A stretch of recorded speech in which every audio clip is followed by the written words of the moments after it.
Algunos comentarios sobre los hechos de violencia que ha habido en estos últimos días en el país. A ver, cuando el foro se creó, señor presidente, sobre el tema de la violencia que martiriza a Colombia, dijimos dos cosas. La primera, no estamos de acuerdo con el uso de la violencia en Colombia para tramitar las diferencias entre los colombianos. Y dijimos sí a un proceso de paz. Y hemos venido respaldando este proceso de paz con las modalidades, digamos, que han decidido las partes. Y ese es un respaldo genuino. Nosotros estamos convencidos que no obstante las dificultades que tienen procesos como ese, lo cierto es que en el propio Colombia y en otros sitios del mundo procesos semejantes han terminado con éxito, en el sentido de que desaparecen las armas, digamos, que están en la ilegalidad, y quienes también están en la ilegalidad se pueden reintegrar a la vida civil. Eso es posible. Y el gobierno tomó la decisión de adelantar esas conversaciones en medio del conflicto, cosa que tampoco es una novedad. Eso ha sucedido en muchas partes y eso no necesariamente impide que se pueda llegar a un buen puerto. Pero en medio de eso uno puede entender, digamos, en la lógica del conflicto, se pueden entender, aun cuando uno no las comparta, las confrontaciones armadas entre las partes, porque finalmente lo que hay son acciones militares y eso conduce a muertos de un lado y a muertos del otro lado.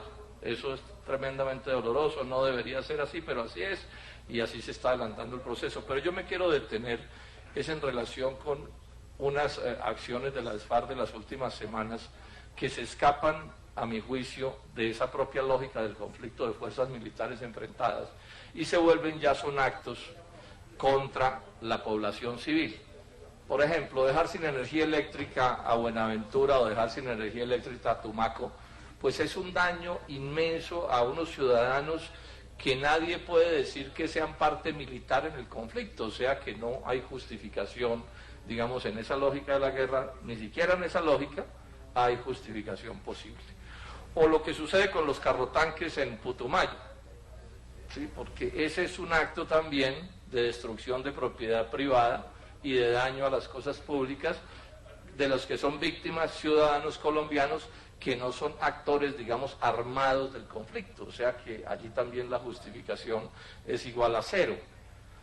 Y el caso del acueducto de Algeciras, pues ni se diga, porque eso también termina afectando a un montón de compatriotas, hombres, mujeres, niños, ¿sí?, que no son tampoco parte armada de esa violencia de la que estamos hablando. Entonces, simplemente, señor presidente, para expresar mi desacuerdo en general con el uso de la violencia como manera de resolver las diferencias entre los colombianos, y por supuesto mi rechazo todavía más rotundo a este tipo de acciones que son, digamos, tomadas con la decisión evidente de generar daños que incluyen inexorablemente daños a ciudadanos inermes, a colombianos de todos los sectores y orígenes, que nadie puede señalar que sean parte militar en ese conflicto. Entonces, digamos que con más razones expreso todo mi desacuerdo con ese tipo de hechos que generan, pues, dolores inmensos entre tantos colombianos. Y por último, hacerle esta reflexión, ¿no?, a quienes han cometido estos actos, a las FARC, ¿no? Es que yo no entiendo cómo eso pueda contribuir realmente con una cosa que necesita ese proceso, que es generar opinión favorable al proceso, porque ese tipo de actos, por supuesto, los rechazan los colombianos y al final no contribuyen a construir un ambiente que habrá que construir en algún momento, que es un ambiente en el cual, digamos, esa solución que se está buscando por la vía de las negociaciones pueda tener éxito. Muchas gracias, señor presidente.